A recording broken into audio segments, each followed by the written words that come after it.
कौन है काकरोच जनता पार्टी के संस्थापक अभिजीत दिवके और क्यों बनाई काकरोच जनता पार्टी जो पूरे देश में मचा दी खलबली। जी हां, इस वक्त इंस्टाग्राम पर काकरोच जनता पार्टी काफी ज्यादा ट्रेंड कर रहा है। 8 मिलियन से अधिक लोग इस पार्टी से जुड़ चुके हैं और इस वक्त पूरे देश में सियासी जंग शुरू कर दिया है। लेकिन क्या आप जानते हैं इस पार्टी के संस्थापक अभिजीत दिवके कौन है और क्यों इन्होंने इस पार्टी का स्थापना किया, उनका क्या उद्देश्य है। हम आपको सारी जानकारी इस वीडियो में विस्तार से देंगे, लेकिन उससे पहले आपसे एक छोटा सा रिक्वेस्ट है, आप इस वीडियो को फटाफट शेयर कर दीजिए। आज से कुछ दिन पहले सुप्रीम कोर्ट के मुख्य न्यायाधीश से जस्टिस सूर्यकांत ने युवाओं को लेकर एक शब्द बोले थे काकरोच, और यह शब्द देश के युवाओं को काफी ज्यादा आघात किया था। देश में ऐसी सियासी जंग शुरू हुआ कि हर किसी का नींद उड़ गया। सुप्रीम कोर्ट के मुख्य न्यायाधीश जस्टिस सूर्यकांत की युवाओं और काकरोच को लेकर दिए गए बयान के बाद सोशल मीडिया कैंपेन को जनता पार्टी खास चर्चा में। हालांकि जस्टिस सूर्यकांत ने शनिवार को अपनी टिप्पणियों पर सफाई जारी करते हुए कहा था,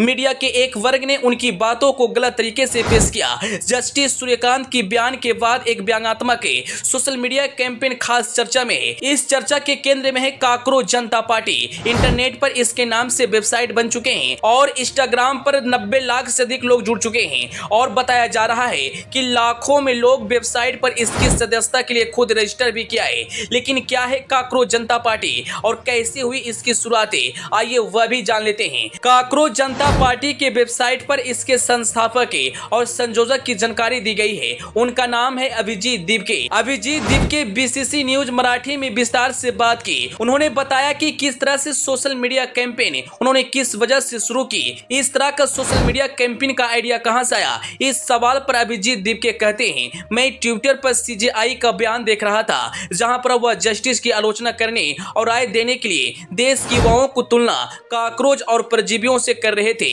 मैं इससे बेहद हास्यास्पद समझा क्योंकि सीजेआई देश की संविधान का रक्षक माना जाता है और संविधान जो हर किसी को व्यक्ति की स्वतंत्रता की आजादी देता है। अब एक ऐसा शख्स जो अभिव्यक्ति की स्वतंत्रता की रक्षा करने के लिए वह कैसे युवाओं की तुलना काकरोच और परजीवियों से कर सकता है, इसलिए मुझे गुस्से और निराश से भर दिया और ट्विटर पर मैं इस पर अपनी राय दी। मैंने पूछा कि सब काकरोच एक साथ आ जाए तो क्या होगा। मुझे जैन जी और 25 साल तक युवाओं का कमाल का जवाब मिले। उन्होंने कहा कि हमें साथ आना चाहिए और एक प्लेटफॉर्म बनाना चाहिए। इसने मुझे आइडिया दिया कि हमें ऑनलाइन एक विरोधी पार्टी बनानी चाहिए जिसका नाम काकरोच जनता पार्टी हो। अगर हमें काकरोच कह रहे हैं तो ठीक है, हम काकरोच जनता पार्टी बनाते हैं। इस पार्टी में शामिल होने के लिए मैंने पात्रता तय की। आपको आलसी होना होगा, जैसे सीजीआई ने कहा, आपको बेरोजगार होना होगा, आप लगातार ऑनलाइन रहने वाले हो। उन्होंने जिस शब्दों का इस्तेमाल युवाओं को बेइज्जत करने के लिए कहा, हमने उन्हें इस पार्टी का सदस्य बनने के लिए पात्रता रखा।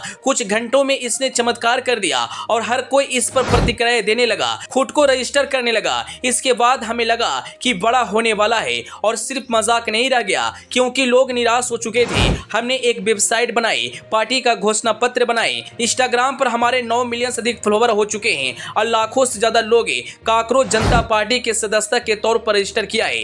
भारतीय राजनीति में यह काफी समय के बाद अभूतपूर्व हुआ है। अब यह जान लीजिए कि अभिजीत दिवके कौन है। अभिजीत दिवके महाराष्ट्र के छत्रपति संभाजी नगर के रहने वाले हैं। उन्होंने ग्रेजुएशन पुणे से किया। इसके बाद कुछ सालों तक आम आदमी पार्टी के साथ मिलकर काम किया। आप काकरोच जनता पार्टी को लेकर क्या कुछ कहना चाहेंगे, अपनी राय कमेंट बॉक्स में जरूर बताएं। Bureau report.